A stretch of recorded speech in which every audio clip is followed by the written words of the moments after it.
नमस्कार, आकाशवाणी से प्रस्तुत है समाचार प्रभात।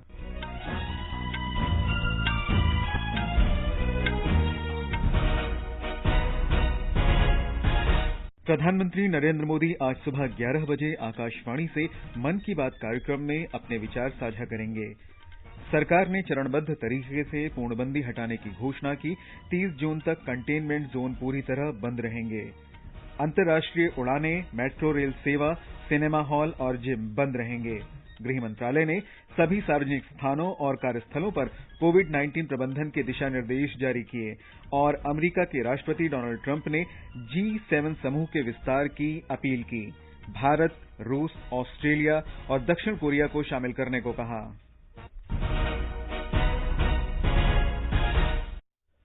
समाचार प्रभात के इस अंक में अपने सहयोगी नवीन सक्सेना के साथ मैं निखिल कुमार। प्रधानमंत्री नरेंद्र मोदी आज सुबह 11 बजे आकाशवाणी से मन की बात कार्यक्रम में देश विदेश के लोगों के साथ विचार साझा करेंगे। इस मासिक रेडियो कार्यक्रम की ये 65वीं कड़ी होगी। कार्यक्रम आकाशवाणी और दूरदर्शन के समूचे नेटवर्क और आकाशवाणी समाचार की वेबसाइट www.newsonair.com और news on AIR mobile app पर उपलब्ध रहेगा। ये आकाशवाणी, डीडी न्यूज, प्रधानमंत्री कार्यालय तथा सूचना प्रसारण मंत्रालय के YouTube चैनल्स पर भी उपलब्ध रहेगा। आकाशवाणी से मन की बात के हिंदी प्रसारण के तुरंत बाद इसे क्षेत्रीय भाषाओं में प्रसारित किया जाएगा। क्षेत्रीय भाषाओं में इसे रात 8 बजे फिर से सुना जा सकता है। गृह मंत्रालय ने कंटेनमेंट क्षेत्रों के बाहर के इलाकों में प्रतिबंधित गतिविधियां चरणबद्ध तरीके से फिर खोलने के बारे में नए दिशा निर्देश जारी किए हैं। कंटेनमेंट क्षेत्रों में राष्ट्रव्यापी लॉकडाउन 30 जून तक बढ़ा दिया गया है, लेकिन दिशा निर्देशों में कहा गया है कि इन क्षेत्रों से बाहर चरणबद्ध तरीके से लॉकडाउन खोलने की अनुमति होगी। नए दिशा निर्देशों के अंतर्गत पहले चरण के दौरान 8 जून से धार्मिक स्थल, होटल, रेस्तरां और अन्य आवभगत सेवाओं तथा शॉपिंग मॉल्स में लोगों के प्रवेश की अनुमति होगी। केंद्रीय स्वास्थ्य मंत्रालय संबद्ध केंद्रीय मंत्रालयों और विभागों तथा अन्य हितधारकों के परामर्श से इन गतिविधियों के लिए मानक संचालन प्रक्रियाएं जारी करेगा। इनका उद्देश्य सुरक्षित दूरी बनाए रखना और कोविड-19 का फैलाव रोकना है। दूसरे चरण में राज्यों और केंद्र शासित प्रदेशों से सलाह मशवरा करने के बाद स्कूल, कॉलेज, शैक्षिक प्रशिक्षण और कोचिंग संस्थानों को खोलने पर विचार किया जाएगा। गृह मंत्रालय ने कोविड-19 के प्रबंधन के लिए राष्ट्रीय दिशा निर्देश जारी किए हैं। ये दिशा निर्देश सभी सार्वजनिक स्थलों और कार्यस्थलों पर लागू होंगे। हमारे संवाददाता ने बताया है कि इसके तहत मास्क लगाना या चेहरा ढकना अनिवार्य होगा और सार्वजनिक स्थलों पर थूकना जुर्माने के साथ दंडनीय अपराध होगा। इस दिशा निर्देश के तहत शादियों में 50 से ज्यादा और दाह संस्कार के समय 20 से अधिक लोगों के जमा होने पर रोक लगाई गई है। सार्वजनिक स्थलों पर शराब, पान, गुटखा और तंबाकू के सेवन पर भी पाबंदी होगी। जितना संभव हो घर से कार्य करने और कार्यालय और व्यावसायिक प्रतिष्ठानों में काम की अवधि को बांटने के लिए कहा गया है। इसके अलावा सभी प्रवेश और निकास द्वार पर थर्मल स्क्रीनिंग और सैनिटाइजर की व्यवस्था करनी होगी। दफ्तरों में कर्मियों और कार्य अवधि के बीच पर्याप्त अंतर रखने का भी निर्देश दिया गया है। लोगों से सार्वजनिक जगहों पर 2 गज की दूरी का ख्याल रखने को भी कहा गया है। दिवाकर, आकाशवाणी समाचार, दिल्ली। सरकार ने कल से राष्ट्रव्यापी पूर्णबंदी खोलने के पहले चरण की घोषणा कर दी है। पूर्णबंदी का चौथा चरण आज समाप्त हो रहा है। राज्य सरकारों और केंद्र शासित प्रदेशों के प्रशासन द्वारा निर्धारित कंटेनमेंट जोन को छोड़कर देश के अन्य क्षेत्रों में कल से पूर्णबंदी खोलने का पहला चरण शुरू होगा। ग्रीन और ऑरेंज जोन में सुबह 5 बजे से रात 9 बजे तक कुछ गतिविधियों को छोड़कर सभी गतिविधियों की अनुमति होगी। शेष गतिविधियां 8 जून से चरणबद्ध ढंग से खोली जाएंगी। केंद्र सरकार के दिशा निर्देशों के अनुसार नागरिकों द्वारा अंतर्राज्यीय और राज्य के अंदर सामान्य नागरिक परिचालन के लिए कल से कोई अलग अनुमति या परमिट लेने की आवश्यकता नहीं होगी। 8 जून से मंदिरों और अन्य धार्मिक स्थलों के द्वार श्रद्धालुओं के लिए खोलने की घोषणा भी कर दी गई है। स्वास्थ्य मंत्रालय द्वारा तय मानक संचालन प्रक्रियाओं के अनुसार 75 दिनों के बाद होटल, रेस्टोरेंट, आतिथ्य सेवाएं और शॉपिंग मॉल भी 8 जून से आगंतुकों से जीवंत हो उठेंगे। स्कूल, कॉलेज, कोचिंग संस्थान सहित शैक्षणिक संस्थान 30 जून तक बंद रहेंगे और उनके पुनः खुलने पर निर्णय सभी हितधारकों के परामर्श के बाद ही लिया जाएगा। अंतर्राष्ट्रीय विमान सेवा, metro rail, cinema hall, gymnasium, swimming pool, मनोरंजन पार्क, थिएटर, बार, ऑडिटोरियम और धार्मिक सहित अन्य सभी बड़ी सभाएं देश भर में अग्रिम आदेश तक निषिद्ध रहेंगी। हालांकि केंद्र द्वारा दिए गए दिशा निर्देश से इतर राज्य सरकारें अपने मूल्यांकन के अनुसार कोरोना की रोकथाम के लिए अन्य अतिरिक्त प्रतिबंध लगा सकती हैं। आनंद चतुर्वेदी, आकाशवाणी समाचार, दिल्ली। मध्य प्रदेश के मुख्यमंत्री शिवराज सिंह चौहान ने घोषणा की है कि राज्य में 15 जून तक लॉकडाउन जारी रहेगा। उन्होंने कहा कि समूचे राज्य को एक साथ नहीं खोला जाएगा। मुख्यमंत्री ने कहा कि सरकार ने स्वयं सहायता समूहों के माध्यम से 26,000 मीट्रिक टन गेहूं और चावल लोगों के घरों तक पहुंचाया है। पश्चिम बंगाल सरकार ने कुछ एक छूटों के साथ लॉकडाउन 15 जून तक जारी रखने का निर्णय लिया है। हमारे संवाददाता ने खबर दी है कि ये छूट केवल संक्रमित इलाकों के बाहर के क्षेत्रों में लागू होंगी। राज्य में धीरे धीरे सामान्य स्थिति की बहाली के लिए सरकार ने कल से संक्रमित क्षेत्र से बाहर के इलाकों में अतिरिक्त छूट की अनुमति दी है। इनमें निर्माण कार्य करना, चाय बागानों, जूट मिलों, छोटे और मझोले उद्यमों को 100% कार्यबल के साथ खोलना शामिल है। राज्य के भीतर सरकारी और निजी बसें भी चल सकेंगी। हालांकि इनमें यात्रियों को खड़े रहने की अनुमति नहीं रहेगी। पूजा स्थलों पर एक बार में अधिकतम 10 लोग ही अंदर जा सकेंगे। रियलिटी शो को छोड़कर अन्य टीवी कार्यक्रम और फिल्म निर्माण के लिए इंडोर और आउटडोर में छूट अधिकतम 35 लोगों तक की होगी। राज्य में होटल, रेस्तरां और शॉपिंग मॉल 8 जून से खुल सकेंगे। राज्य सरकार के कार्यालय 70% कर्मियों के साथ काम करेंगे, लेकिन निजी कार्यालयों में घर से काम करने को बढ़ावा दिया जाएगा। अन्य इलाकों पर प्रतिबंध अगले आदेश तक जारी रहेंगे। कोलकाता से अरिजीत चक्रवर्ती के साथ समाचार कक्ष से किरण शर्मा। पंजाब के मुख्यमंत्री कैप्टन अमरिंदर सिंह ने राज्य में लॉकडाउन 4 सप्ताह बढ़ाकर 30 जून तक करने की घोषणा की है। इस दौरान केंद्र सरकार के दिशा निर्देशों के अनुसार कुछ और रियायतें दी जाएंगी। नरेंद्र मोदी सरकार ने अपने दूसरे कार्यकाल के पहले वर्ष में अनुच्छेद 370 को समाप्त करने से लेकर नागरिकता संशोधन कानून पारित करने सहित कई महत्वपूर्ण निर्णय लिए हैं। गृह मंत्रालय भी कोरोना संक्रमण से निपटने के लिए एहतियाती उपाय कर रहा है। एक रिपोर्ट। पाक अधिकृत जम्मू कश्मीर और छंब के विस्थापित परिवारों के लिए राहत पैकेज में केंद्र ने जम्मू और कश्मीर के 5,300 विस्थापित व्यक्तियों के परिवारों को शामिल करने का फैसला किया। सरकार ने जम्मू कश्मीर और लद्दाख के सरकारी कर्मचारियों के लिए लगभग 4,800 करोड़ रुपए के 7वें केंद्रीय वेतन आयोग भत्ते को भी मंजूरी दी। नागरिकता संशोधन अधिनियम पारित किया गया ताकि पाकिस्तान, अफगानिस्तान और बांग्लादेश में धर्म के आधार पर उत्पीड़न का सामना करने के बाद भारत में पलायन करने वाले धार्मिक अल्पसंख्यकों को नागरिकता दी जा सके। करतारपुर साहिब कॉरिडोर समझौते पर पिछले साल अक्टूबर में पाकिस्तान के साथ हस्ताक्षर किए गए, जिसके बाद सभी धर्मों के तीर्थयात्री करतारपुर साहिब कॉरिडोर के माध्यम से गुरुद्वारा करतारपुर साहिब के लिए वीजा मुक्त यात्रा कर सकते हैं। गैर कानूनी गतिविधियां रोकथाम संशोधन अधिनियम पिछले साल संसद द्वारा पारित किया गया, जो केंद्र सरकार को किसी व्यक्ति को आतंकवादी घोषित करने का अधिकार देता है। असम के नागरिकों का राष्ट्रीय रजिस्टर पिछले साल अगस्त में प्रकाशित हुआ। एक और ऐतिहासिक कदम सरकार द्वारा लिया गया, जिसके तहत केंद्र सरकार, असम सरकार और बोडो प्रतिनिधियों के बीच जनवरी में बोडो समझौता हुआ, जिसने 50 साल से अधिक पुराने संकट को समाप्त करने में महत्वपूर्ण भूमिका निभाई। सुपर्णा सेकिया के साथ भूपेंद्र सिंह, आकाशवाणी समाचार, दिल्ली। नागरिक उड्डयन महानिदेशालय ने कहा है कि निर्धारित अंतर्राष्ट्रीय वाणिज्यिक उड़ानें 30 जून की मध्यरात्रि तक निलंबित रहेंगी। राष्ट्रव्यापी पूर्णबंदी को लेकर गृह मंत्रालय के नए दिशा निर्देशों के बाद ये घोषणा की गई। महानिदेशालय ने कहा कि विदेशी विमानन कंपनियों को भारत आने जाने वाली उड़ानों का संचालन शुरू करने के बारे में समय पर सूचना दे दी जाएगी। कोविड-19 के प्रबंधन के लिए गृह मंत्रालय से जारी दिशा निर्देशों के अनुरूप दिल्ली मेट्रो सेवा अगली सूचना तक बंद रहेगी। गृह मंत्रालय ने राष्ट्रव्यापी पूर्णबंदी के मद्देनजर मेट्रो रेल संचालन पर पाबंदी जारी रखने का निर्देश दिया है। देश में कोविड-19 संक्रमण के रोगियों की संख्या 1,73,763 हो गई है, लेकिन एक अच्छी बात यह है कि रोगियों के स्वस्थ होने की दर बढ़कर 47% से अधिक हो गई है। अभी तक 82,370 रोगियों को पूरी तरह से स्वस्थ होने के बाद अस्पतालों से छुट्टी दी जा चुकी है। स्वास्थ्य परिवार कल्याण मंत्रालय ने कहा कि देश में 942 कोविड समर्पित अस्पतालों में 1,59,000 आइसोलेशन बिस्तर, 20,000 आईसीयू बिस्तर और 69,000 से ज्यादा ऑक्सीजन सहायता वाले बिस्तर उपलब्ध हैं। मंत्रालय ने कहा कि केंद्र ने राज्यों, केंद्र शासित प्रदेशों और केंद्रीय संस्थान को लगभग 1,20,00,000 N95 मास्क और 96 लाख से अधिक व्यक्तिगत सुरक्षा उपकरण PPE उपलब्ध कराए हैं।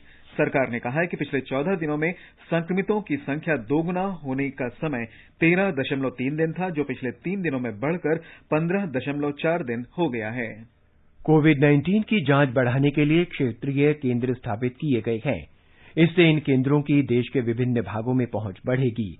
उन संस्थानों और प्रयोगशालाओं को केंद्र के रूप में विकसित किया गया है जिनके पास नमूना संग्रहण और जांच करने की क्षमता और विशेषज्ञता है। बेंगलुरु, राष्ट्रीय राजधानी क्षेत्र दिल्ली, हैदराबाद, तिरुवनंतपुरम, मुंबई और पुणे जैसे शहरों में 19 क्षेत्रीय जांच केंद्र स्थापित किए गए हैं।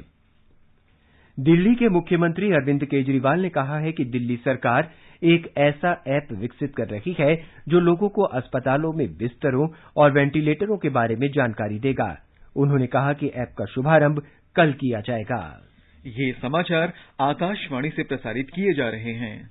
समाचार प्रभात में आपका फिर स्वागत है। आगे बढ़ने से पहले एक नजर फिर से मुख्य समाचारों पर। प्रधानमंत्री नरेंद्र मोदी आज सुबह 11 बजे आकाशवाणी से मन की बात कार्यक्रम में अपने विचार साझा करेंगे। सरकार ने चरणबद्ध तरीके से पूर्णबंदी हटाने की घोषणा की। 30 जून तक कंटेनमेंट जोन पूरी तरह से बंद रहेंगे।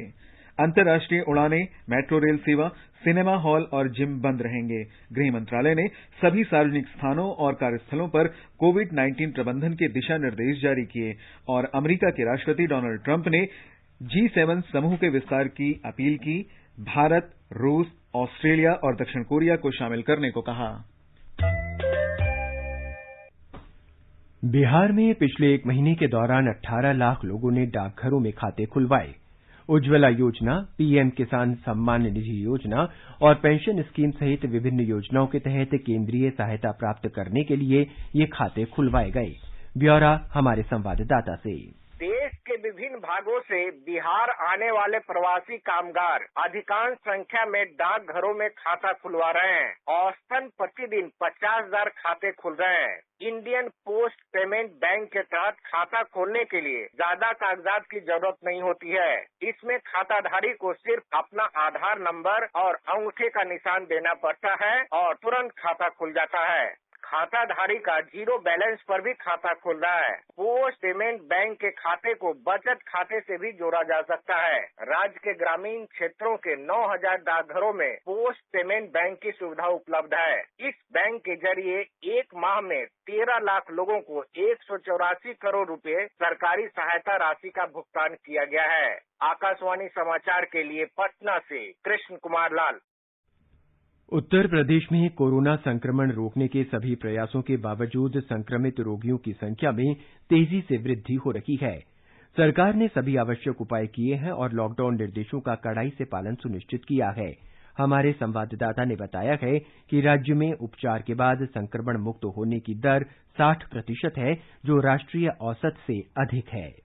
पिछले 24 घंटों के दौरान 262 नए मरीज मिलने के बाद राज्य में कोविड-19 मामलों की संख्या 7,701 हो गई है। स्वास्थ्य विभाग के अनुसार इस समय राज्य में 2,837 सक्रिय मामले हैं, लेकिन संतुष्टि की बात यह है कि अब तक कोरोना के 4,651 मरीज ठीक होकर अपने घर जा चुके हैं। वहीं प्रदेश में कोरोना के 213 मरीजों की मौत भी हुई है। सरकार कोरोना टेस्टिंग लैब की संख्या लगातार बढ़ा रही है और अब यह संख्या राज्य में 30 हो गई है। आशा वर्कर संगरोध में रह रहे प्रवासी मजदूरों के घर पर जाकर उनके स्वास्थ्य की लगातार जानकारी ले रही हैं और इसके बारे में स्वास्थ्य विभाग के अधिकारियों को सूचित कर रही हैं। उधर राज्य सरकार ने फिर दोहराया है कि राज्य में कोई भी निराश्रित व्यक्ति लॉकडाउन के कारण भूखा न रहे। सरकार ने कामगारों के खातों में 1-1 हजार रुपया भेजने के निर्देश दिए हैं, चाहे उनके पास अभी राशन कार्ड भले ही उपलब्ध न हो। MS यादव, आकाशवाणी समाचार, लखनऊ।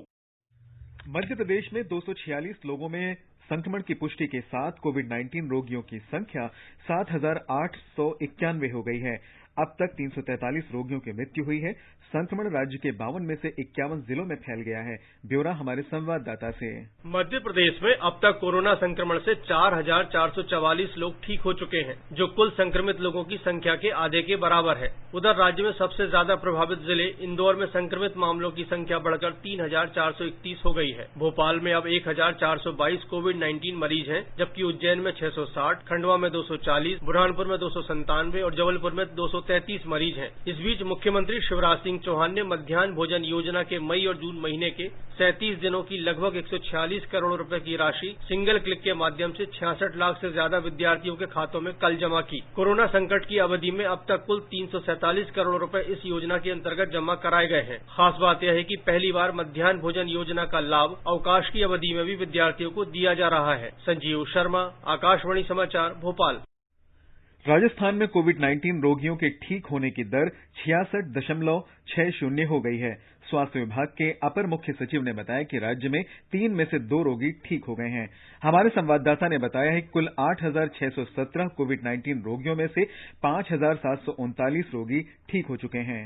चिकित्सा विभाग ने राज्य के निजी अस्पतालों के लिए एडवाइजरी जारी कर कहा है कि ऐसे अस्पताल जिन्हें राज्य सरकार द्वारा विभिन्न रियायतें और सुविधाएं दी गई है, वे कोरोना संक्रमित लोगों का निःशुल्क उपचार करें। एडवाइजरी में यह भी कहा गया है कि निजी अस्पताल कोरोना रोगियों को अन्य अस्पतालों में जाने के लिए बाध्य अथवा प्रेरित न करे। इस बीच राज्य सरकार ने किसानों, उद्योगों और घरेलू उपभोक्ताओं को बिजली बिलों के भुगतान में दी गई राहत को अब 30 जून तक बढ़ा दिया है। साथ ही प्रदेश के सभी विश्वविद्यालयों और महाविद्यालयों में ग्रीष्मकालीन अवकाश की अवधि 31 मई से बढ़ाकर 15 जून तक कर दी गई है। जितेंद्र द्विवेदी, आकाशवाणी समाचार, जयपुर। गुजरात के मुख्यमंत्री विजय रूपाणी ने लॉकडाउन खोलने के पहले चरण के लिए दिशा निर्देशों की घोषणा की है। ये दिशा निर्देश कल से लागू होंगे। ब्यौरा हमारी संवाददाता से। नए दिशा निर्देशों के अनुसार राज्य परिवहन बसों को 60% बैठक क्षमता के साथ पूरे राज्य में चलाने की अनुमति दी गई है, जबकि सिटी बस सेवा भी 50% क्षमता के साथ फिर से शुरू की जा सकती है। दुकानों को खोलने के लिए ऑड इवन पद्धति रद्द की गई है और नॉन कंटेनमेंट क्षेत्रों में सभी आर्थिक गतिविधियों को सुबह 8 से शाम 7 बजे तक शुरू रखने की अनुमति दी गई है। 2 पहिया वाहनों के लिए 2 सवारी की अनुमति है, लेकिन वे परिवार के सदस्य होने चाहिए, जबकि बड़े वाहनों में चालक को छोड़कर 3 सदस्य यात्रा कर सकते हैं। बैंकों को कंटेनमेंट और नॉन कंटेनमेंट इन दोनों क्षेत्र में कार्य करने की अनुमति दी गई है। सभी सरकारी कार्यालय कल से फिर शुरू किए जाएंगे। केंद्र सरकार द्वारा दिए गए दिशा निर्देशों के अनुसार जुलाई में स्कूल और शैक्षणिक संस्थान खोले जाएंगे। अपर्णा खुंड, आकाशवाणी समाचार, अहमदाबाद। वंदे भारत मिशन के अंतर्गत कई देशों से 3,400 से ज्यादा लोग मुंबई लाए गए हैं। इनमें से 1,137 लोग मुंबई के निवासी हैं, जबकि 1,572 लोग राज्य के अन्य हिस्सों के बाशिंदे हैं। 750 लोग अन्य राज्यों के हैं। मुंबई में 7 जून तक कुछ अन्य उड़ानों से भी भारतीयों के स्वदेश पहुंचने की संभावना है। अब तक ब्रिटेन, सिंगापुर, फिलीपींस, अमरीका, बांग्लादेश, मलेशिया, कुवैत, श्रीलंका और जापान सहित अन्य देशों से भारतीय नागरिकों को मुंबई लाया गया है। इस बीच मुंबई में कोरोना के मामलों की संख्या दोगुनी होने की दर 13 से बढ़कर 16 दिन हो गई है। मुंबई में कोरोना वायरस संक्रमण के बढ़ते मामलों के बीच इस महामारी से उभरने के लिए सरकार, नगर निगम के अधिकारी, फ्रंटलाइन वर्कर्स और नागरिकों के ठोस प्रयासों के सकारात्मक परिणाम भी नजर आने लगे हैं। इन्हीं प्रयासों के चलते मुंबई में इन रोगियों की दोहरीकरण अवधि 13 दिनों से घटकर 16 दिन हो गई है। साथ ही 24 में से 6 प्रभागों में दोहरीकरण दर 20 दिन हो गई है। इनमें वरळी प्रभादेवी, धारावी, माहिम, दादर, शिवाजी पार्क और गोवंडी शामिल है। इनमें से कुछ इलाके कोरोना वायरस मामलों के केंद्र बन गए थे। साथ ही मुंबई में 43% रोगियों को स्वस्थ होने पर अस्पताल से डिस्चार्ज दिया गया है, जिसके चलते कोरोना वायरस के कारण शहर में होने वाले मृत्यु की दर 3.2% की राष्ट्रीय औसत के करीब पहुंच गई है। माधुरी पांगे, आकाशवाणी समाचार, मुंबई। हिमाचल प्रदेश में कल से सार्वजनिक परिवहन सेवाएं शुरू हो जाएंगी। राज्य सरकार की बसें राज्य में सुबह 7 बजे से शाम 7 बजे तक कुछ एक प्रतिबंधों के साथ चल सकेंगी। ब्यौरा हमारे संवाददाता से। अधिसूचना के अनुसार एसी बसों को छोड़कर सभी बसें अपने अपने रूट पर चलेंगी। बसों में भीड़ भाड़ से बचने के लिए और सामाजिक दूरी बनाए रखने के लिए किसी भी बस में 60% से अधिक यात्रियों को नहीं बैठाया जाएगा। वहीं दूसरी ओर यात्रा के दौरान बस में खड़े होकर यात्रा करने की भी अनुमति नहीं होगी। बसों को एक दिन में 2 से 3 बार सैनिटाइज भी किया जाएगा। संक्रमण से बचने के लिए यात्रा के दौरान सभी यात्रियों को मास्क पहनना अनिवार्य किया गया है। राज्य सरकार ने कहा है कि पुलिस और प्रशासन द्वारा सभी बस स्टैंडों पर भीड़ प्रबंधन और कानूनी व्यवस्था सुनिश्चित की जाएगी। निर्देशों के अनुसार प्रदेश के भीतर आवाजाही के लिए ई पास की जरूरत नहीं होगी, जबकि राज्य के बाहर जाने के लिए यात्री को संबंधित जिलाधिकारी द्वारा ई पास की आवश्यकता होगी। आदेशों के अनुसार बस रेड जोन से होकर गुजर सकती है, लेकिन इन क्षेत्रों में यात्रियों को चढ़ाना या उतारना पूर्ण रूप से प्रतिबंधित रहेगा। संजीव सुंदरियाल, आकाशवाणी समाचार, शिमला। जम्मू कश्मीर में उपराज्यपाल के सलाहकार बशीर अहमद खान ने कल कोरोना संक्रमण का फैलाव रोकने के उपायों की समीक्षा के लिए अनंतनाग जिला प्रशासन के साथ बैठक की। उन्होंने उपायुक्त और वरिष्ठ पुलिस अधीक्षक से कहा कि वे जिले के रेड और बफर जोन में व्यक्तिगत रूप से औचक निरीक्षण करें। ब्यौरा हमारे संवाददाता से।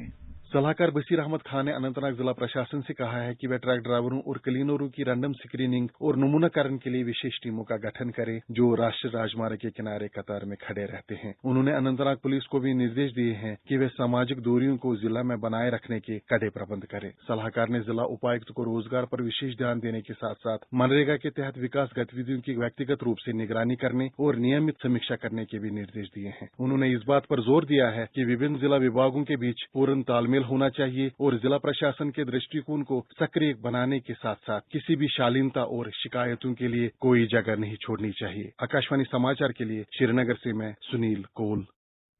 जम्मू कश्मीर में सुरक्षा बलों ने कल बारामूला जिले से लश्कर-ए-तैयबा के 3 आतंकवादियों को गिरफ्तार किया। इनके पास से भारी मात्रा में हथियार और विस्फोटक बरामद किए गए हैं। तीनों आतंकवादियों को उत्तरी कश्मीर के सोपोर इलाके में सोपोर कुपवाड़ा मार्ग पर शांगरगुंड में गिरफ्तार किया गया। ये सभी सोपोर के बारात कला में रहने वाले बताए जाते हैं। इस सिलसिले में मामला दर्ज किया गया है और आगे छानबीन की जा रही है। वंदे भारत मिशन के तहत आज खाड़ी देशों से 2200 से ज्यादा भारतीय नागरिकों को विशेष उड़ानों से स्वदेश लाया जाएगा। इनमें से 8 उड़ानें संयुक्त अरब अमारात से आनी हैं। 6 उड़ानें दुबई से कोच्चि, कुन्नूर, कोझिकोड, तिरुवनंतपुरम, हैदराबाद और अहमदाबाद के लिए निर्धारित हैं। 2 विमान अबू धाबी से कोझिकोड और तिरुवनंतपुरम आएंगे। आकाशवाणी के समाचार सेवा प्रभाग से फोन इन कार्यक्रम में कोविड-19 पर विशेष परिचर्चा में नई दिल्ली के जीबी पंत अस्पताल के वरिष्ठ चिकित्सक डॉक्टर संजय पांडे ने कहा कि देश में उपचार के बाद स्वस्थ होने की दर में सुधार से लोगों में इस महामारी से संघर्ष में सफलता का विश्वास बढ़ेगा। इन्फेक्शन रेट है वो तो ज्यादा है, बट उसकी सिवियरिटी कम है और उसी की वजह से आप देख रहे हैं कि जो रिकवरी रेट है वो धीरे धीरे बढ़ते बढ़ते 40-45 के आसपास आ चुकी है। तो यह एक इनकरेजिंग साइन है और उम्मीद करते हैं कि धीरे धीरे रिकवरी रेट में और इम्प्रूवमेंट होगा और इससे हमें अपने जीवन को नॉर्मलाइज करने में और सहूलियत होगी। डॉक्टर पांडे ने कोविड-19 के मनोवैज्ञानिक असर के बारे में भी बातचीत की। डिप्रेशन, एंजाइटी, अगर आप पूरे दिन घर के अंदर हैं और जिसकी वजह से आपस में एक कन्फ्लिक्ट होने की ज्यादा संभावना होती है, इसकी वजह से डोमेस्टिक वायलेंस के काफी रिपोर्ट आए हैं। इसका रीजन एक ये भी हो सकता है कि हमारे यहाँ ज्वाइंट फैमिलीज की जो परंपरा है वो काफी पुरानी है। एक लॉकडाउन में इस तरह का माहौल सा बन गया था जैसे एक ज्वाइंट फैमिली रहती है रादर देन न्यूक्लियर फैमिली की। आकाशवाणी का समाचार सेवा प्रभाग विशेषज्ञों की सलाह श्रृंखला में कोविड-19 महामारी के बारे में वरिष्ठ चिकित्सा विशेषज्ञों की राय से अवगत कराता है। इंडियन मेडिकल एसोसिएशन के अध्यक्ष डॉक्टर राजन शर्मा ने आकाशवाणी समाचार से बातचीत में कहा कि लोगों को साफ सफाई और सुरक्षित दूरी बनाए रखने के नियमों का पालन करना चाहिए।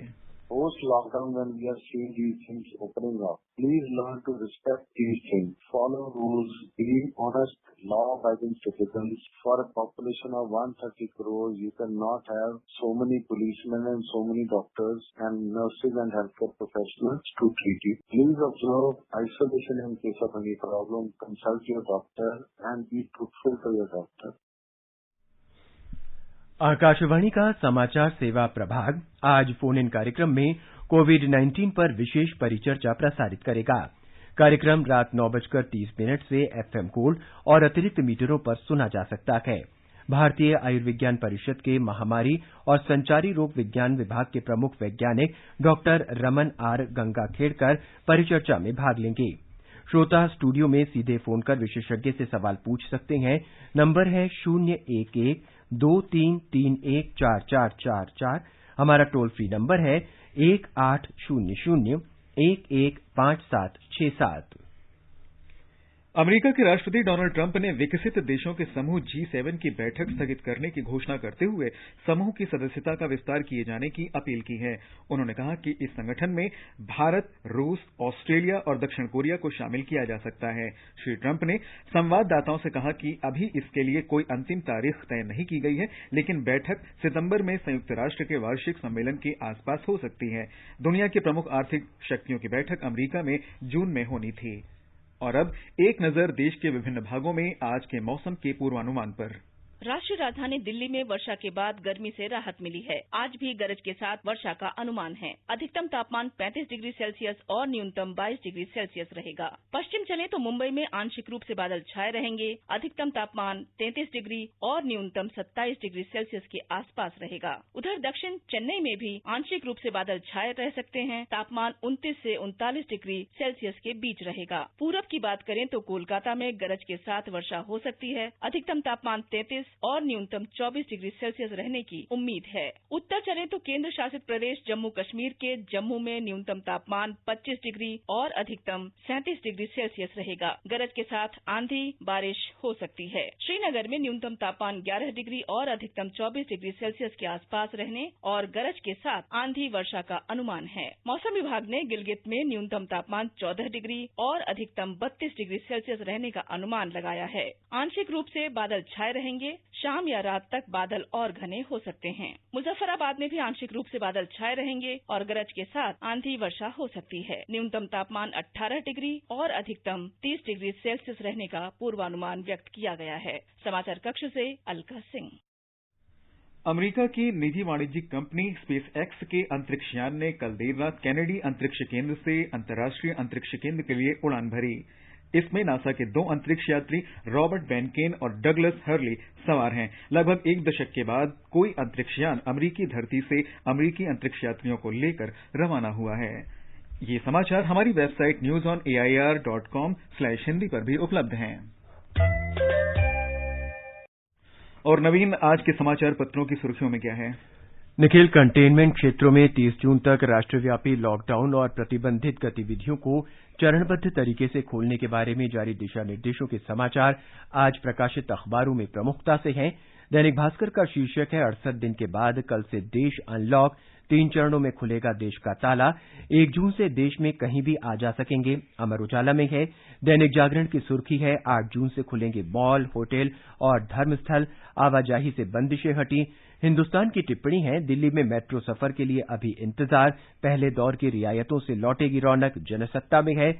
राष्ट्रीय सहारा की सुर्खी है कोविड-19 24 घंटे 3 रिकॉर्ड, 265 मौत, 7,964 संक्रमित, 11,264 ठीक हुए। 3 भारतीय कंपनियों को नासा से वेंटिलेटर का लाइसेंस। दैनिक ट्रिब्यून की खबर है विश्व स्वास्थ्य संगठन से अमेरिका ने रिश्ते खत्म किए, राष्ट्रपति ट्रंप ने संबंध समाप्त करने की घोषणा की। जनसत्ता में है। पंजाब केसरी ने प्रधानमंत्री नरेंद्र मोदी के इस बयान को प्रमुखता दी है। विजय पथ पर है हम, अपना वर्तमान और भविष्य हम खुद तय करेंगे। अमर उजाला की खबर है साहसिक फैसलों वाला रहा मोदी सरकार 2.0 का पहला साल, भाजपा 10 करोड़ घरों में बांटेगी पीएम की चिट्ठी। इस खबर को दैनिक ट्रिब्यून ने प्रकाशित किया है। राजस्थान पत्रिका ने केंद्रीय पेट्रोलियम मंत्री धर्मेंद्र प्रधान का यह बयान सचित्र प्रकाशित किया है कि घर घर हो सकेगी पेट्रोल और सीएनजी की सप्लाई, मोबाइल डिस्पेंसर के जरिए होगा उपलब्ध। जनसत्ता की खबर है कुलगाम में मुठभेड़, 2 आतंकी ढेर। पत्र लिखता है घेराबंदी करने के बाद सेना ने आत्मसमर्पण करने को कहा, नहीं मानने पर मुठभेड़ में मार गिराया। और अंत में मुख्य समाचार एक बार फिर। प्रधानमंत्री नरेंद्र मोदी आज सुबह 11 बजे आकाशवाणी से मन की बात कार्यक्रम में अपने विचार साझा करेंगे। सरकार ने चरणबद्ध तरीके से पूर्णबंदी हटाने की घोषणा की। 30 जून तक कंटेनमेंट जोन पूरी तरह से बंद रहेंगे। अंतर्राष्ट्रीय उड़ानें, मेट्रो रेल सेवा, सिनेमा हॉल और जिम बंद रहेंगे। गृह मंत्रालय ने सभी सार्वजनिक स्थानों और कार्यस्थलों पर कोविड-19 प्रबंधन के दिशा निर्देश जारी किए और अमेरिका के राष्ट्रपति डोनाल्ड ट्रंप ने G7 समूह के विस्तार की अपील की। भारत, रूस, ऑस्ट्रेलिया और दक्षिण कोरिया को शामिल करने को कहा। इसके साथ ही समाचार प्रभात का ये अंक समाप्त हुआ। नमस्कार।